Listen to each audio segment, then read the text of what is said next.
mensaje crea impacto y transforma la historia. 730 días luchando por llevar las gestas heroicas a todo rincón donde El Salvador está presente y que harán de nuestro país una tierra de libertad. Canadá, Estados Unidos, Europa y Australia. Bastiones en la batalla mediática. El Salvador, nuestro destino, nuestra raíz, nuestra razón de existir. Frente Intercontinental, 2 años, siendo la voz del FMLN en la comunidad de salvadoreños en el exterior.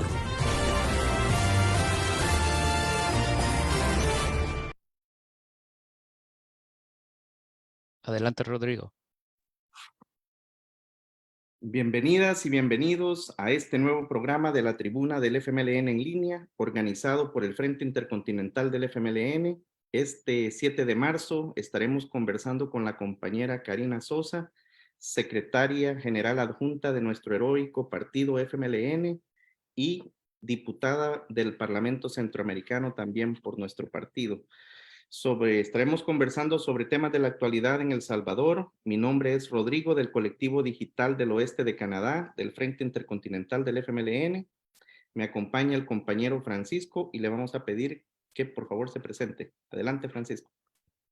Gracias, Rodrigo. Muy buenas tardes. Mi nombre es Francisco, del Colectivo Digital del Oeste de Canadá, del Frente Intercontinental del FMLN, canal oficial de la militancia en el exterior. Antes de entrar en materia, queremos enviar un saludo a toda la militancia del FMLN, así como también a todos los colectivos del Frente Intercontinental del FMLN en El Salvador, los Estados Unidos, Canadá, Europa y Australia. Enviamos también un saludo a todas y todos los salvadoreños en el exterior y a todas y todos los que nos siguen y comparten nuestras transmisiones en cualquier parte del mundo. Vamos a comenzar esta transmisión dándole la bienvenida a la compañera Karina Sosa, reconocida líder de nuestro partido. Le vamos a pedir que por favor se presente y envíe un saludo a la militancia del Frente Intercontinental del FMLN y a los que nos siguen en esta transmisión. Adelante, compañera. Muchas gracias, compañeros, por el espacio para poder conversar temas que son de interés no únicamente para militantes del FMLN, sino también para los salvadoreños en general, pero particularmente para los salvadoreños que están radicados en el exterior. Siempre será un gusto poder compartir con ustedes sobre estos temas de interés. Muchísimas gracias, compañera Karina. Es un gran agrado tenerla con nosotros y que por fin coincidiéramos en el tiempo. Compañera Karina, hoy hemos decidido dividir el programa del día de hoy en 2 etapas. Como usted sabe, estamos a la puerta de conmemorar el Día Internacional de las Mujeres, un día de lucha de las mujeres a nivel mundial. Y también queremos platicar con usted sobre la situación del país, la cuestión coyuntural en relación a lo económico, lo político y lo social. Queremos empezar, compañera, preguntándole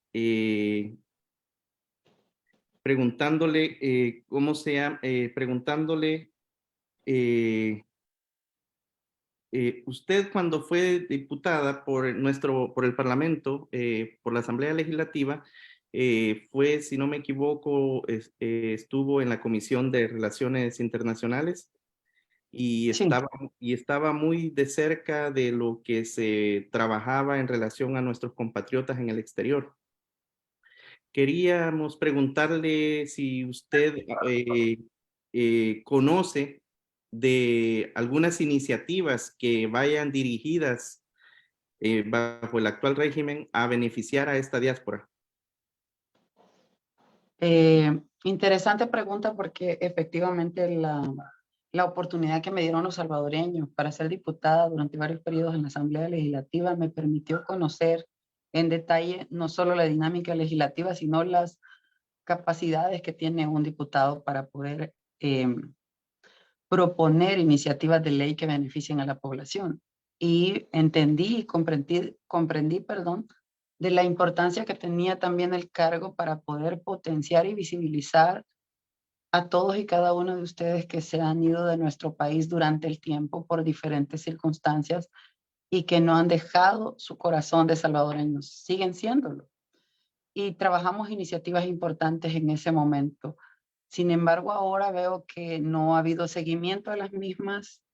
Ha habido, al contrario, un énfasis muy importante únicamente en posicionar al salvadoreño en el exterior como un sujeto a votar, nada más, pero no visibilizar los derechos que tiene como salvadoreño, que independientemente se encuentren en otra tierra, el Estado de El Salvador tiene un compromiso de velar por sus derechos humanos. Y para eso está el derecho internacional, justamente, para eso están las relaciones internacionales, para fortalecer vínculos entre los países bajo un tema específico de interés común o de interés particular de uno de los estados.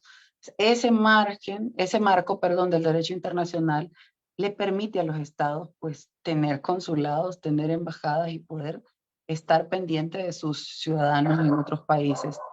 Por eso es que no concibo, no me cabe en la cabeza cómo es posible que se haya inclinado a la balanza únicamente a el énfasis de votar y no, por ejemplo, a casos como los TPS, que han estado haciendo una lucha importante, a quienes les mando un caluroso saludo y mi reconocimiento por esa lucha que a mí me consta que han dado durante el tiempo, y todo lo que han logrado hasta el día de hoy, es importante recalcar, tiene esa dosis de su energía para mover el tema que es de interés de ellos, que es que les den un estatus permanente, justamente.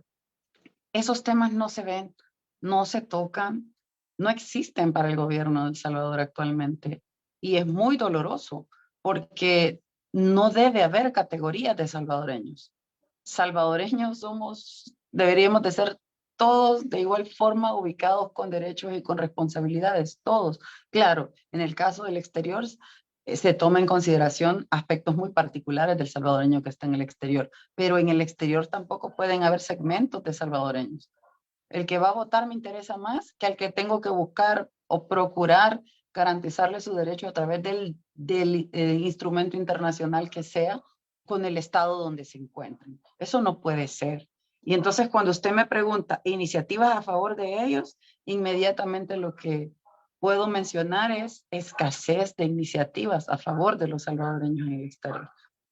Escasez de acompañamiento, porque no quiero ser tan realista por la susceptibilidad de algunos que no terminan de escuchar lo que uno ha dicho cuando ya le han dado vuelta las palabras y ponen otras palabras en mi boca. Yo quiero tratar de dejar clara la idea de lo que quiero plantear. Me rehúso a creer que hayan categorías de salvadoreños. Me rehúso a creer que haya un cierto énfasis nada más a un segmento determinado de población salvadoreña en el exterior. Para mí debiese de haberse fortalecido lo existente y crear otras condiciones u otras líneas de acción desde la Cancillería para poder asistir y atender de mejor manera a los salvadoreños en el exterior. Eso es lo que yo considero, con la poca experiencia que he tenido durante el tiempo en mi ejercicio como diputada en la Asamblea Legislativa, y sobre todo diputada vinculada al exterior y sobre todo vinculada a los salvadoreños en el exterior. De lo que yo he conocido, yo creo que con voluntad política se pueden hacer más cosas de las que se están haciendo hasta el día de hoy, que queda delimitado el margen de acción de este gobierno únicamente a promover y facilitar voto en el exterior, lo cual no es malo. Lo malo es la mentira. ¿Cómo va envuelta la iniciativa? Va envuelta con mentira para que usted trague mentira y reproduzca mentira. Porque decirle a la gente que nunca hubo voto en el exterior, esa es la mentira más grande y perfectamente comprobable, que se les cae con solo que la gente entre a internet y se dé cuenta que el mismo presidente tuvo votos de salvadoreños en el exterior. No es cierto que no existió. Ha existido. Lo que tenían que hacer era ampliarlo. Vaya, entonces, ¿qué cuesta decir los que estuvieron antes hicieron esto y yo lo voy a mejorar? Pero como el ego, el orgullo es tan grande que les cuesta abrir la boca para hacer un reconocimiento de algo que ya estaba y que lo están mejorando o desarrollando, mejor dicho, de una mejor manera. Entonces, no le veo el problema a atender a los salvadoreños para que puedan ejercer el voto en el exterior. Eso lo hemos promovido otros en el pasado y se hizo realidad porque otros lo promovimos en el pasado, pero ahora ya estaba. Ahora nosotros creemos que es importante apostarle. Sí, es importante apostarle al voto de los salvadoreños en el exterior, pero respetando también los derechos que tienen como salvadoreños en el exterior. Pero imagínese usted esa, cómo se diría? Ese tratamiento que le van a dar, voy a decirlo de alguna manera, ese tratamiento que le van a dar al voto que emite el salvadoreño en el exterior, va delimitado al departamento de San Salvador. Pero ¿y qué si el salvadoreño tiene deseo de apoyar y acompañar al que va de candidato a determinado partido en su departamento de origen? Son aspectos que no se tomaron en consideración.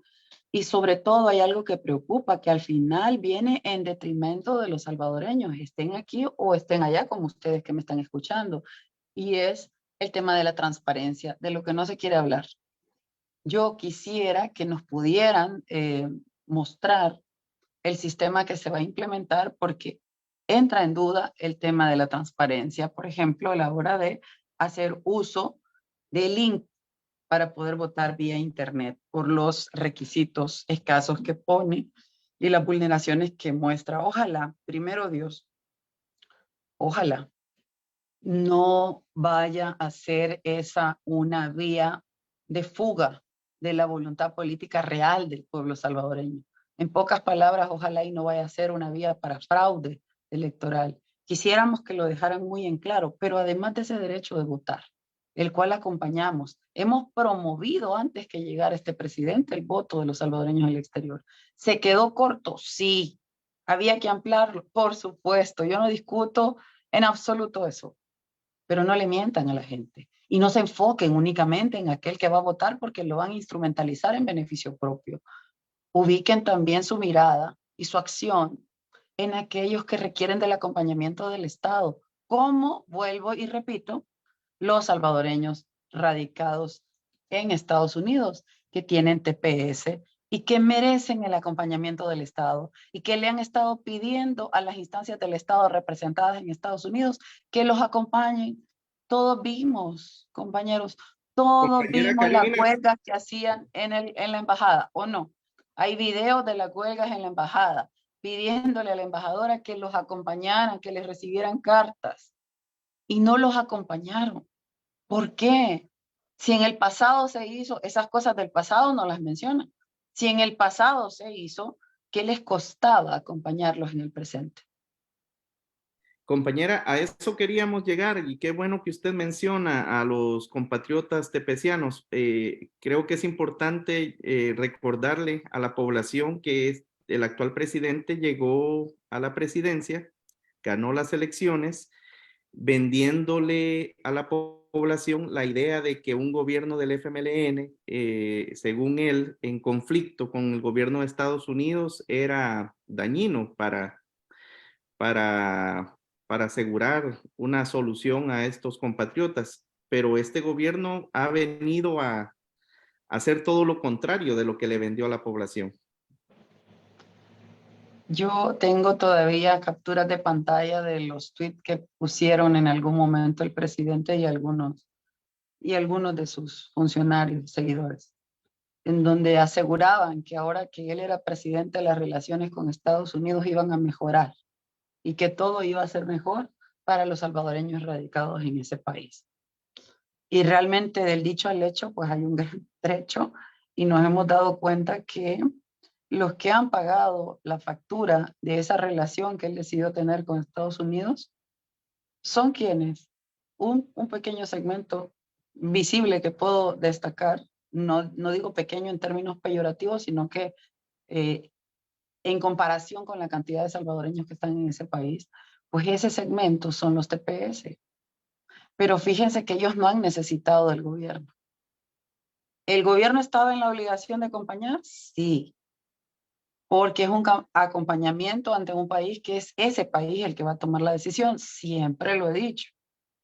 Pero es un respaldo, es un espaldarazo que se le da de parte del gobierno a sus ciudadanos que están luchando por un estatus permanente. Sin embargo, ellos lo han hecho muy bien y han tenido acercamientos, lobby, cabildeo con senadores, con congresistas, con todo funcionario que consideren que puede contribuir a la decisión de que puedan tener un estatus permanente, porque se lo merecen.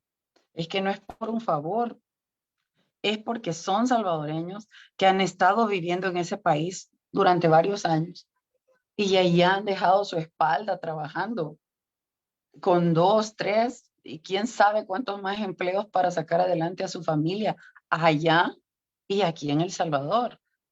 Y entonces son personas que además pagan impuestos en ese país. O sea, tienen una camándula de cosas que les permite el poder actuar frente a la autoridad estadounidense para requerirles que les den un estatus permanente. Claro, repito, estoy súper clarísima que la decisión depende de las autoridades de Estados Unidos, pero yo como autoridad salvadoreña no me cansaré de acompañarlos en lo que pueda, en lo que me den mis condiciones como funcionaria. De hecho, he estado ahí el año pasado. Y si yo, que soy una simple y mortal diputada de ahí del Parlamento Centroamericano, solo una diputada del Frente, ha sido capaz de ir al Congreso de Estados Unidos y hablar con congresistas y plantearles la necesidad que tienen nuestros compatriotas y hablarles de cómo ellos están luchando por sí mismos. Si lo he podido hacer yo, ¿cómo no el presidente y todo su aparataje? ¿Cómo no sus funcionarios? ¿Por qué no lo han podido hacer? Es la gran pregunta. El hecho de tener una disputa o como se le quiera llamar con el país, con Estados Unidos, no quiere decir que van a abandonar a los salvadoreños que viven en ese país o que únicamente van a contar los que tienen un estatus legal. No, no es posible. Yo creo que por lo menos en esa parte, el último revés que le dieron a los salvadoreños con TPS fue en la Asamblea Legislativa. No tener la voluntad política para un simple pronunciamiento. La Asamblea siempre había emitido pronunciamientos de respaldo a los TPS. Lleva 2 contenidos básicos invariables ese pronunciamiento, que han estado vigentes durante el tiempo porque las condiciones no han cambiado. ¿Qué es la condición que no cambia? Que no tienen su estatus permanente. Entonces, como esa condición no cambia, es de cajón que en el pronunciamiento iba un exhorto al Estado, a Estados Unidos, para que les facilite su estatus permanente, que va en sintonía con lo que ellos piden. Y el otro aspecto de cajón, que tampoco ha cambiado, está vigente, es el respaldo y el reconocimiento a la lucha de los TPS por su estatus permanente y todos los aportes que dan a la sociedad estadounidense y a El Salvador. Porque no olvidemos que son fuente importante también de remesa y mantienen la economía salvadoreña, además de las familias de cada uno de ellos o de quienes me están escuchando esta noche. Entonces, no aprobar un pronunciamiento con elementos tan mínimos cuando un parlamento centroamericano ya lo había aprobado por unanimidad. Lo presenté como propuesta y todos los países y todos los partidos de todos los países votaron a favor, incluyendo aquellos que no tienen ni un ciudadano con TPS. Se solidarizaron con los nuestros.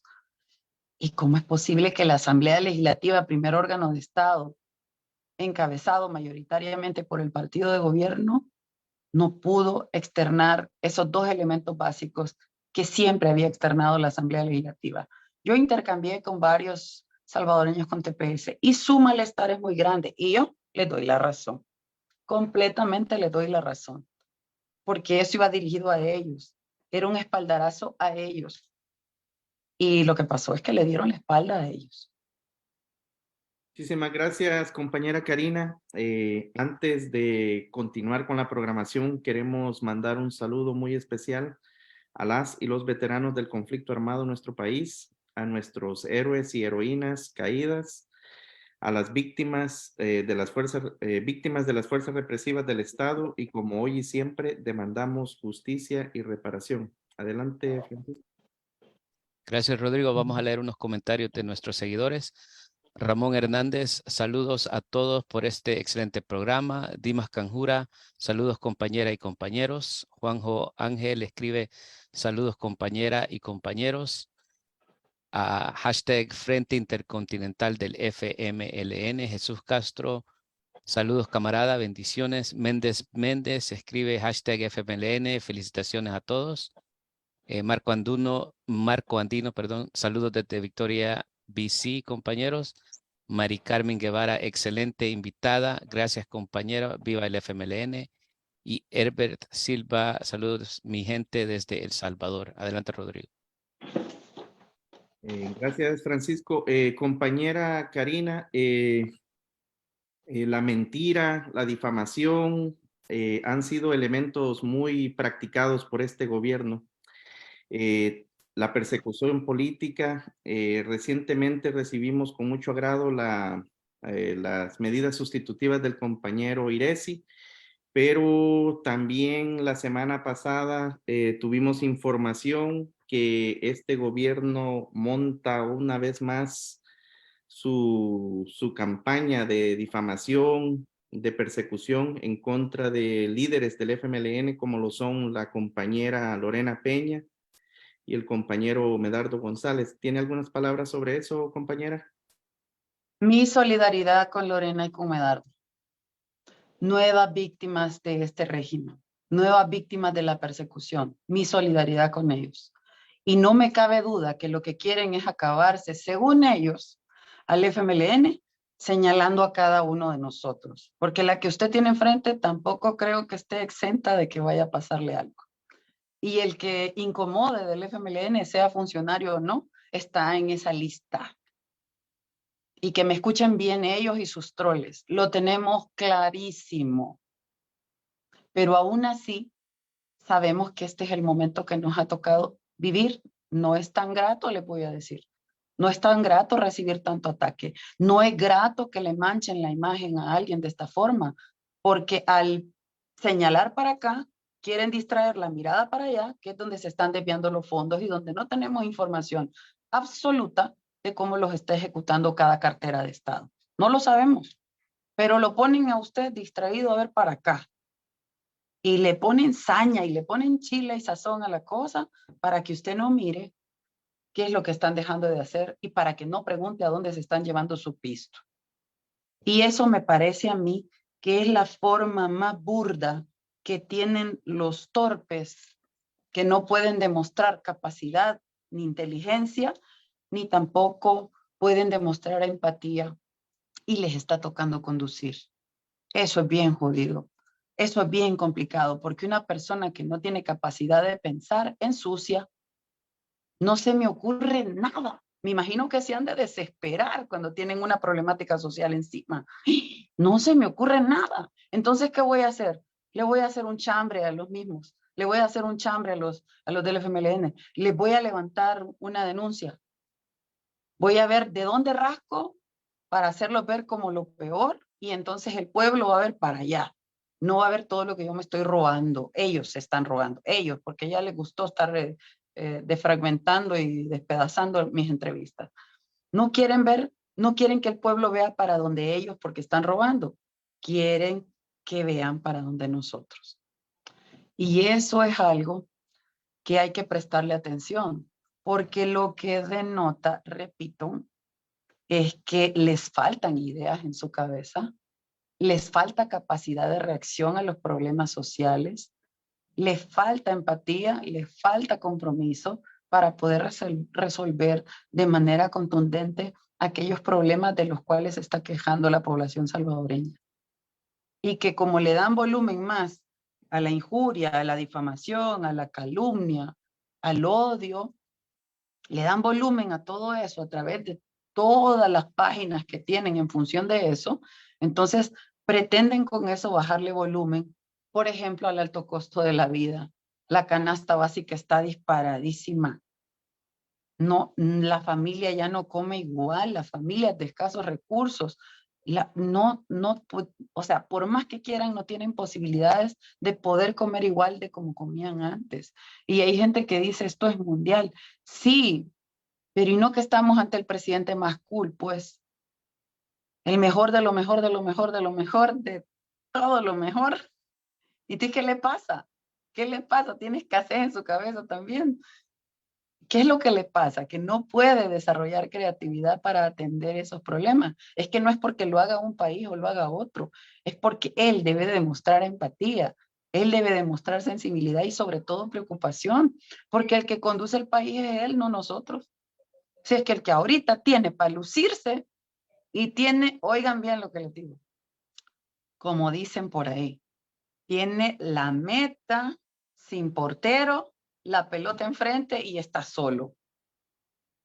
Si no echa gol, de plano es porque tiene los pies torcidos, pero él tiene todo para echar un golazo. ¿Por qué? Porque tiene el control total del Estado en una mano. A mí que no me vengan con inventos que no pueden hacer. Pueden hacerlo. Lo que pasa es que no quieren. A mí no me convencen esos argumentos. Y yo sé que a muchos de ustedes tampoco, y a quienes nos están escuchando, sé perfectamente que coinciden conmigo. Porque me he encontrado gente en diferentes espacios que me ha dado la razón a mí, a mis compañeras y compañeros sobre diferentes planteamientos que hemos hecho de la realidad nacional. Y coinciden en preocupación y coinciden en la falta de acción. Y coinciden en cómo vemos El Salvador a futuro si las cosas siguen así.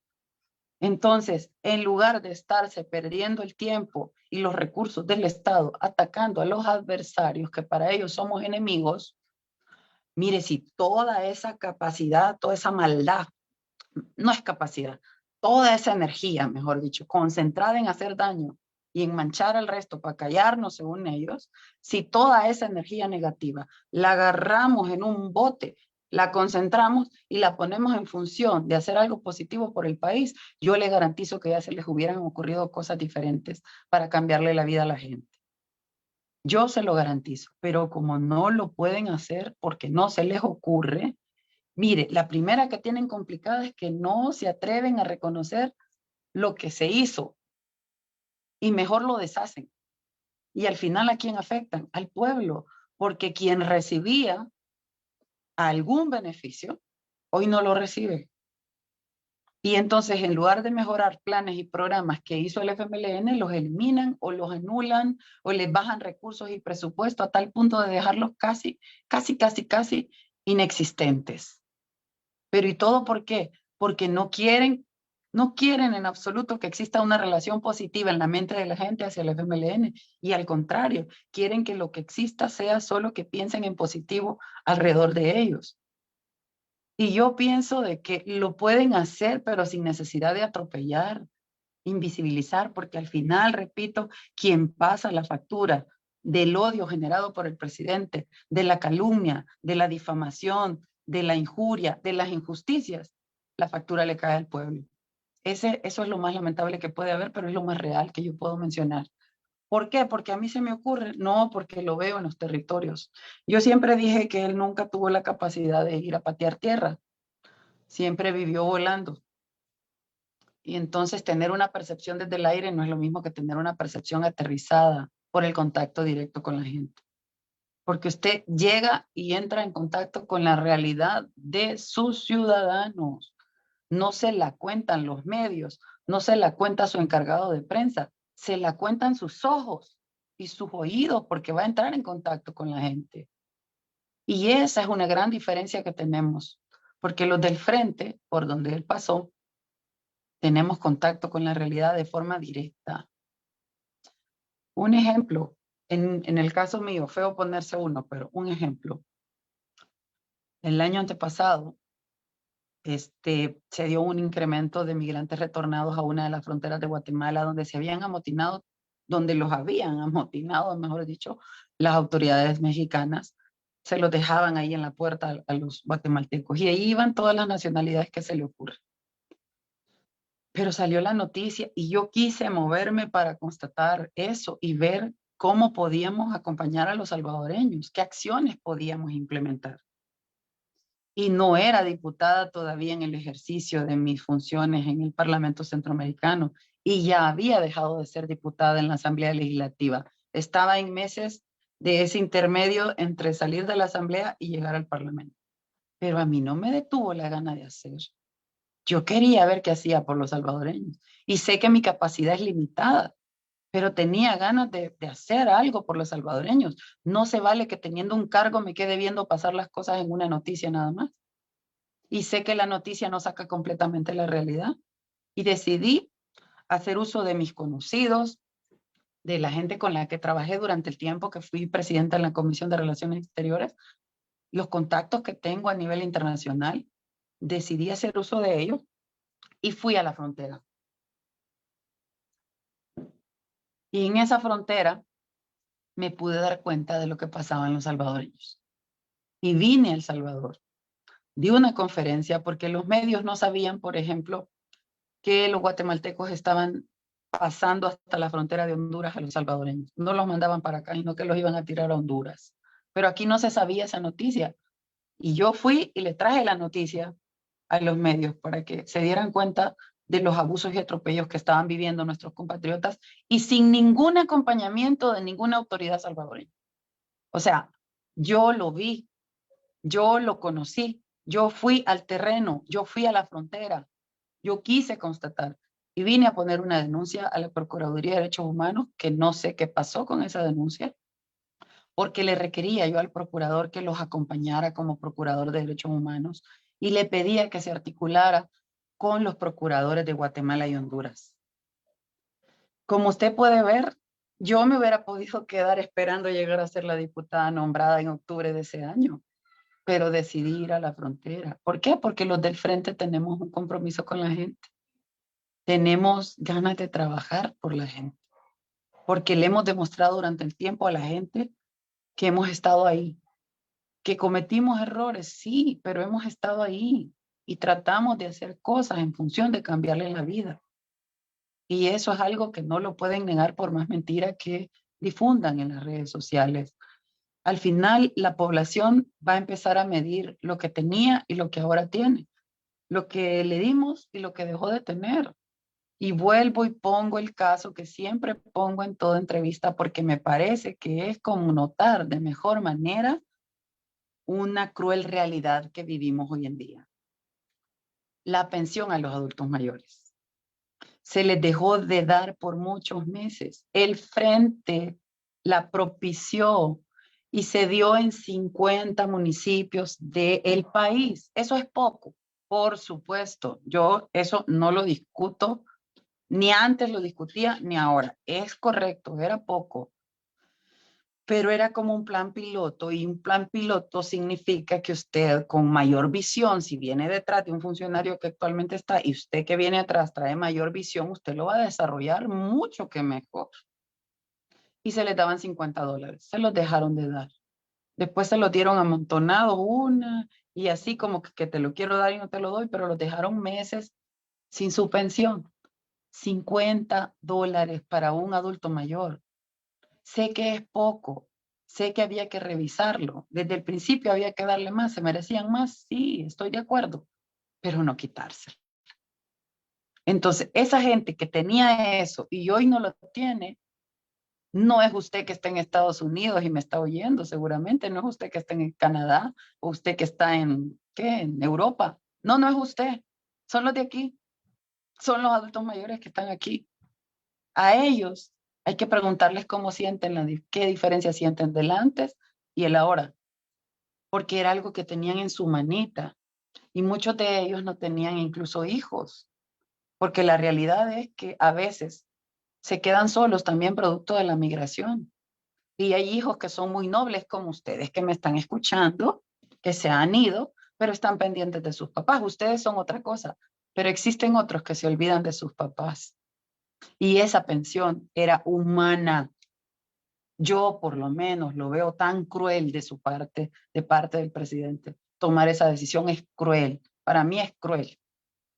Y me da rabia, porque me da rabia, pensar que no se le dio al adulto mayor porque fue destinado para publicidad, para engañarlos a ustedes. Eso a mí me revienta la sangre, me pone a hervir, debo decírselo.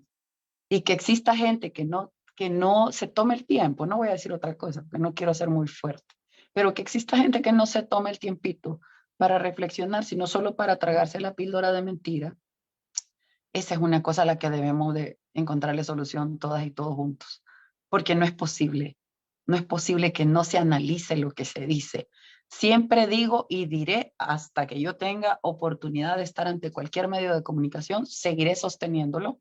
Escúchenme a mí, pero no se escudriñen todo lo que yo diga. Escúchenme, se los agradezco. De manera respetuosa yo me entiendo con la gente. Con un patán yo no me entiendo, pero escúchenme. Pero escudriñe lo que yo estoy diciendo. Vaya y confróntelo con la realidad. Vaya y escarbe delante del que yo estoy hablando. No se quede con lo que yo le doy. El problema es que los salvadoreños nos quedamos con lo que nos dicen. Y entonces no desarrollamos un criterio propio porque nos dan la cápsula en YouTube o en Facebook o en Instagram o ahora en TikTok también. Entonces abre la boca, traga la píldora y después la reproduce sin constatar lo que está diciendo, simplemente dándolo por hecho. Esa cosita tan pequeña es tan nefasta para nuestra sociedad como ustedes no tienen idea. Y incluso puede ser entretenido tragarse la píldora y reproducir lo que no es, o lo que no te consta, o lo que no has constatado si es real o no. Puede ser hasta divertido, se entretienen probablemente, pero al final, ¿quién se hace el daño? Usted y su familia. Y entre más reproduce también usted la mentira, más fregado está El Salvador. Gracias, Karina. Karina, para ir cerrando. No me diga que ya vamos a terminar, o sea que compañera, el tiempo, el tiempo no siempre, no tenemos suficiente tiempo es que usted para hágame platicar. así. No, pero muy interesante lo que dice, compañera. Compañera, y hablando en el mismo tema, de los casi 4 años de gobierno del actual régimen, ¿cuáles son los retrocesos en materia de políticas hacia las mujeres salvadoreñas? Híjole, en primer lugar, mire, me la pone difícil esa, fíjese, porque realmente cuando usted analiza la situación del país, no puedo hablar yo de acciones específicas solo para mujeres. Voy a agarrarme de una cosa más macro. ¿Quién es la mayoría en este país? Las mujeres. Entonces, las acciones, planes, programas, decisiones, violaciones a derechos que el presidente ejecute en su mandato recaen mayoritariamente en nosotras las mujeres. O sea, si yo le hablo de cosas específicas como feminicidios, es importante decirlo y subrayarlo, que han habido feminicidios en este año. Sin embargo, cuando el presidente da las estadísticas de homicidios, no menciona feminicidios. Dice que nadie se ha muerto en este país, pero han habido feminicidios. ¿Por qué invisibiliza a las mujeres? ¿Por qué invisibiliza esos casos que existen y están ahí? Eso es algo muy específico y podría hablar de cosas específicas, pero me gusta más dejar en la mente de la gente lo general, porque al final lo general está impactando a la mayoría. La mayoría somos las mujeres. Tema económico, mujeres mayoritariamente impactadas.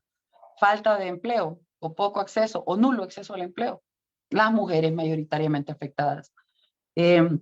Poca medicina en los hospitales públicos, las mujeres mayoritariamente afectadas.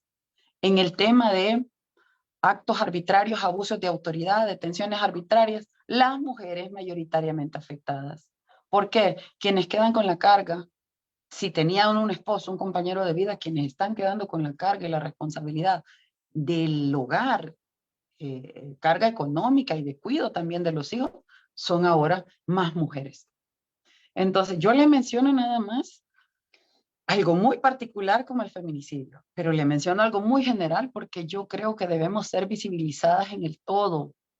Sí creo que hay que hacer énfasis en cosas particulares en las que nos violentan nuestros derechos, porque no compartimos, por el hecho de ser mujer, tenemos ya ese aspecto diferente a ustedes. Por ejemplo, en el caso de los feminicidios. Porque feminicidio es, muere a manos de su compañero de vida o de su esposo. Es un agravante, es algo más delicado, es producto de haber sentido un sentimiento bonito por alguien y que te termine matando. Eso es una cosa que nos da una condición diferente por ser mujer y debe tener su connotación. Pero en términos generales, las afectaciones que recibimos hoy en día, producto de las decisiones del presidente y su gabinete, o mejor dicho, del presidente, se ejecutan por el gabinete. Somos las mujeres, la mayoría somos las mujeres. Y las mujeres que hablamos, tenemos también algo particular que recibir, que es la violencia política. Las mujeres que estamos en política tenemos también agresiones. ¿Hay violencia para las mujeres en política? Sí la hay. Sí la hay.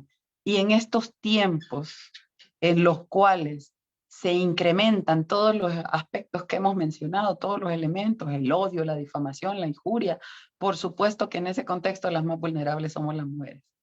Y cuando quieren hacer la violencia política a una mujer, ¿de qué hablan?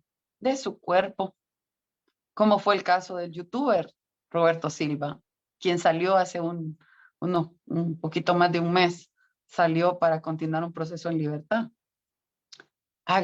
Nos agreden con nuestro cuerpo, o si no, con nuestra dignidad, o si no, que nos acostamos con uno, con otro, con X, con Y, Z, todo el abecedario. Pero es porque es la forma de querer silenciar a una voz incómoda. Y si usted ve los apelativos que le puedan poner a un hombre en política o las agresiones que le pueden hacer a un hombre son diferentes.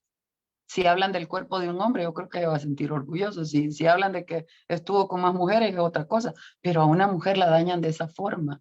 Y las agresiones de las mujeres en política, fíjese que es importante prestarle atención porque usted agrede a las mujeres que estamos actualmente en política y usted disminuye la probabilidad de que más mujeres participen en política. No por nosotras las que estamos aguantando y poniendo el pecho ahorita, no. Es por las que están viendo qué es ser mujer en política, a las que probablemente hemos estimulado con nuestra participación en política, con nuestra forma de proceder en un determinado espacio, hemos estimulado eso, pero las desestimula el ataque y la agresión.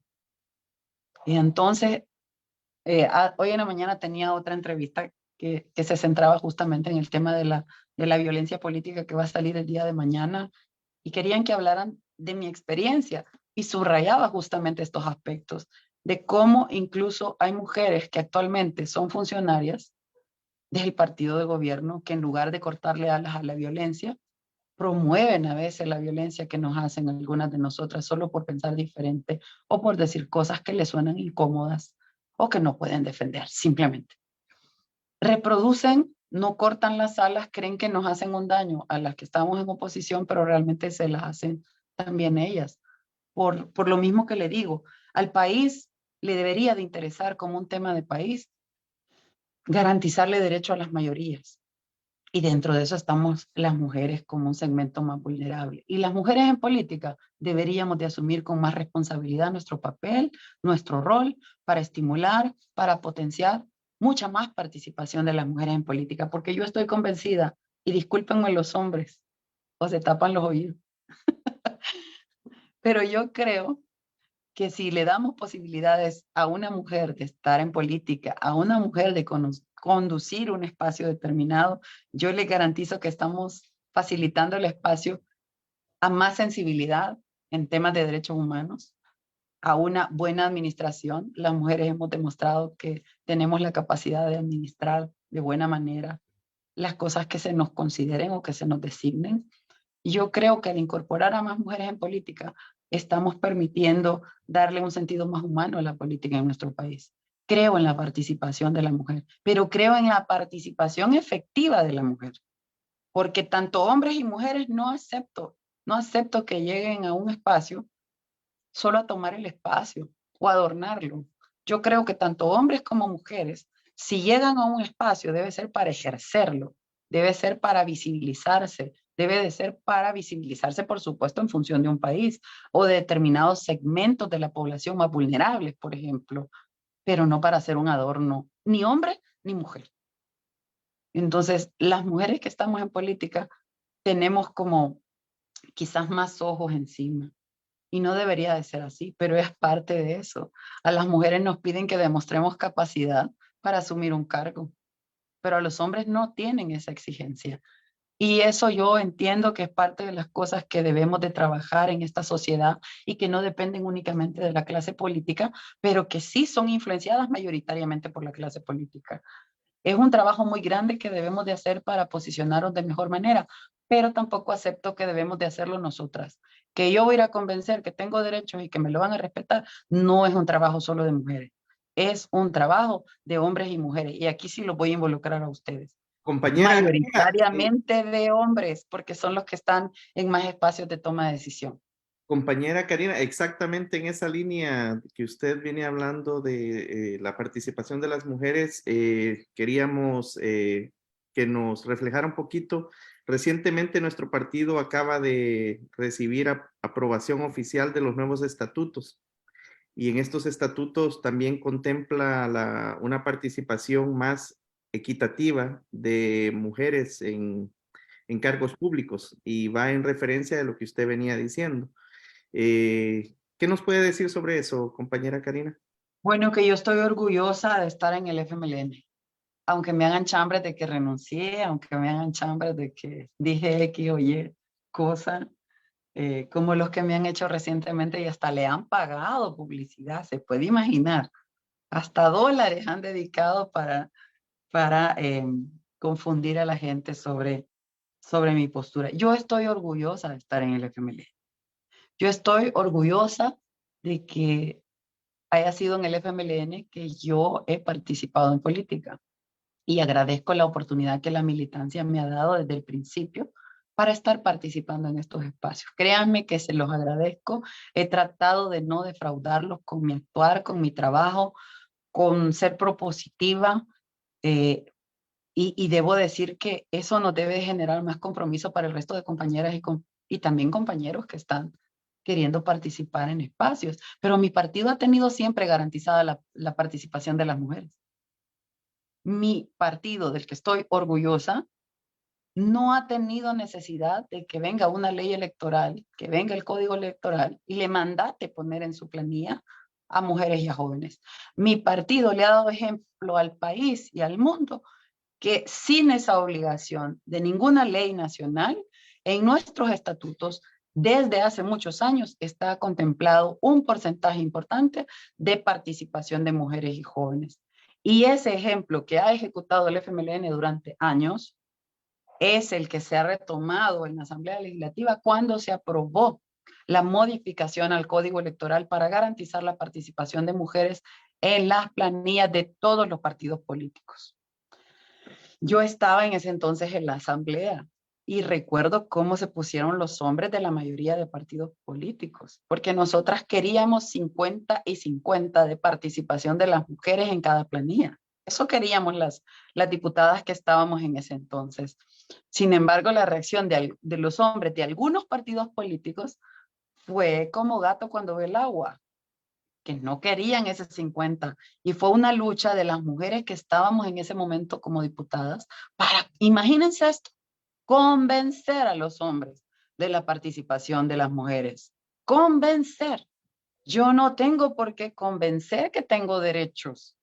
Debería de haber sensibilidad en todos, de respetarnos los derechos. Como yo te respeto, también tengo derecho a que me respetes. Sin embargo, fue un debate. Pero mi partido, vuelvo al punto, en nuestros estatutos ya lo teníamos contemplado, la participación de jóvenes y de mujeres. Y es así como, por ejemplo, esta servidora ingresa a ser candidata por cuota de juventud en aquel entonces y por cuota de mujer también en algún momento. Y cuando digo cuota, no me refiero a que era número, porque el partido también ha tenido, y por supuesto seguirá teniendo durante este tiempo, porque si lo hemos hecho muy bien antes, no lo vamos a dejar de hacer ahora, ha tenido la capacidad de poner al frente de las candidaturas a compañeras y compañeros comprometidos con el país, clarísimos de lo que hay que hacer, con ganas de trabajar, con empatía, con solidaridad también de por medio.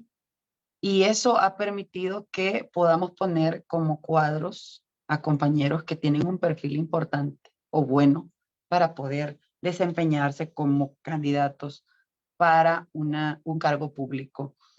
Entonces, no es cuota, no es número el que buscábamos, era compromiso, era personas capaces y comprometidas para hacer lo que requiera hacer en función de mejorar la vida de los salvadoreños.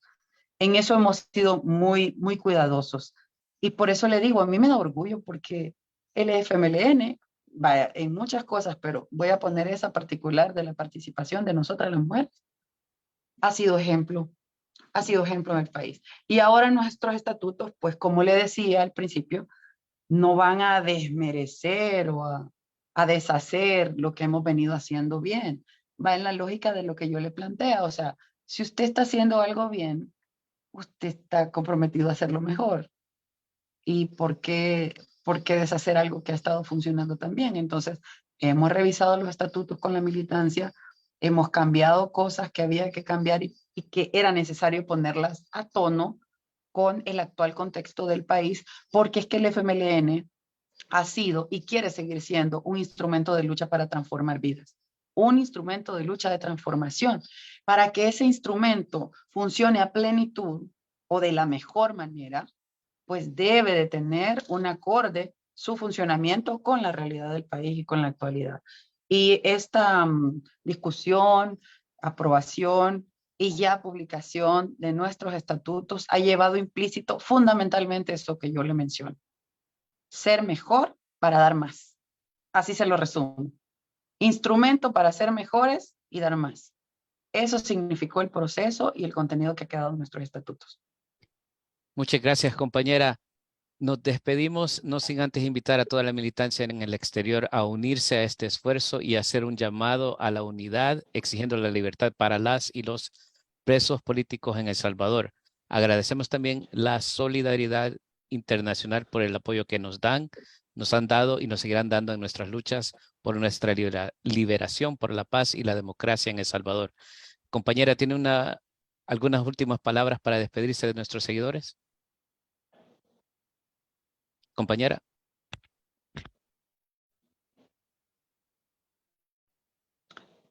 Espero que se escuche bien el final porque yo los escucho cortados, pero espero que se escuche bien mi cierre. Quiero aprovechar para decirles a las mujeres salvadoreñas que reiteramos el compromiso que tenemos de trabajar con ellas y lo hago en el contexto del 8 de marzo, que es el día de mañana, día en el que marcharemos las mujeres para exigir que se respeten, mejor dicho, nuestros derechos, que se revisen los retrocesos que se han dado en función de los mismos y que se procuren acciones, planes y programas en beneficio de todas y cada una de nosotras. Mi compromiso con todas y cada uno de ustedes por lo que me corresponde hacer como diputada, en este caso del Parlamento Centroamericano, donde he promovido iniciativas a favor de las mujeres. Tal vez otro día podemos hablar de ellas. Y por supuesto también como secretaria adjunta del partido, reitero mi compromiso para con la militancia de mi partido. Un saludo, compañeras y compañeros. Muchas gracias, compañera, y gracias por habernos acompañado, y les recordamos sintonizar las transmisiones del Frente Intercontinental del FMLN y los demás esfuerzos de comunicación generados por nuestro heroico partido. El Frente Intercontinental, en esfuerzo con la Secretaría de Comunicaciones, contamos con una cartelera de programación semanal que transmitimos de lunes a sábado, donde encontrará programas como La Tribuna del FMLN, La Voz Legislativa, Hablando con la Militancia, Frente Informativo, Mujeres en Acción, Lo que ellos no te cuentan, entre otros. Nos vamos a despedir con la última canción y les pido que apaguen micrófono y cámara. Muchas gracias, compañera. Ya saben, cuídense.